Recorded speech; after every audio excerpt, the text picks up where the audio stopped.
Stories of large felines roaming the countryside have long permeated the culture of rural England, Scotland, Northern Ireland and Wales. I myself as a boy remember visiting a friend who lived on a farm in a rural location, and in the winter walking home on the country roads, it was pitch black and completely dark. I would often find myself paranoid that I would be ambushed by a wild panther and eaten. My fears were not without cause though, as a few months prior, my friend who lived on the farm had showed me a collection of bones from missing sheep he had found scattered around his land.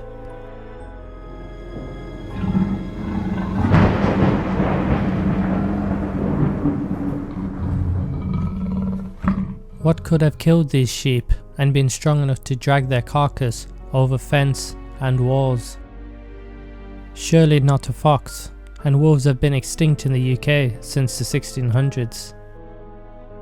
Sightings of panthers and other large cats have been reported in Britain for at least 2 centuries, but the sightings have really spiked in the last 30 years, with around 2,000 reported sightings a year across the country. The theory is they either escaped from zoos or were released by their owners when the UK government introduced tight controls on exotic pets in the 1970s. Many owners of these exotic big cats released them to the wild instead of handing them in to the government to be terminated. The British Isles do have a wild member of the cat family that some people think are being mistaken for panther sightings. The Scottish wildcat is found in the Highlands of northern Scotland, but their numbers are only about 4,000 at most. They're elusive, living in underground dens and hollow trees. However, they don't really match the descriptions of the phantom cats. Scottish wildcats aren't much bigger than a house cat, and they're certainly not anywhere near the size of the panthers and leopards that have been reported. And most importantly, they are not black in colour. In 1980, a puma was captured in Inverness, Scotland. The capture followed several years of sightings in the area of a big cat matching the description of the one captured. However, it was later believed that the puma was in fact an abandoned pet. In 1991, a Eurasian lynx was shot near Norwich, Norfolk. It had killed around 15 sheep within 2 weeks. For many years, this incident was considered to have been a hoax, particularly by the hunting community, but in March 2006, a police report confirmed that the case was in fact true. In August 2012, several sightings of a lion were reported in Essex. Police searched the area using helicopters and infrared cameras, instructing residents to stay in their homes.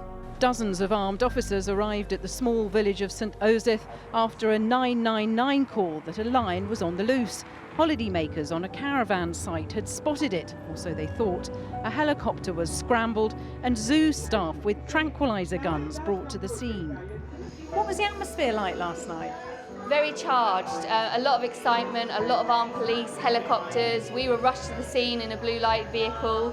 So it was a lot of adrenaline and a lot of nervous energy, I guess, as well, because it's something no one had ever dealt with before. They weren't lying. I mean, what you could see, we was only, 200, 300 metres away from it. So definitely, I'm going to say it was definitely a large cat. And when it stood up, it stood about that high to the shoulder, and then the head would be above there, about that high altogether. It was a sort of a tanny beige colour. Judge for yourself, here's the evidence. In the end, the police weren't convinced and the search was called off this afternoon. So if it wasn't a lion, what was it? Despite speculation that the lion had escaped from Colchester Zoo or a local circus, all such animals were accounted for. The search was called off the next day, with no evidence of a lion having been found. One notable story of a phantom panther is the beast of Bodmin Moor. Purported to live in Cornwall, southwest England, Bodmin Moor became a centre of sightings around 1978, with occasional reports of mutilated slain livestock and the appearance of a large black-like panther. A short police investigation took place and concluded there is no significant threat to livestock from a big cat in Bodmin Moor, apparently denying any such big cat existed. However, in 1995, a boy was walking in the area when he discovered a large cat skull. Measuring about 4 inches long and 7 inches wide, the skull was lacking its lower jaw, but possessed 3 sharp, prominent canines that suggested that it might have been a leopard. The skull was sent to the Natural History Museum in London for verification.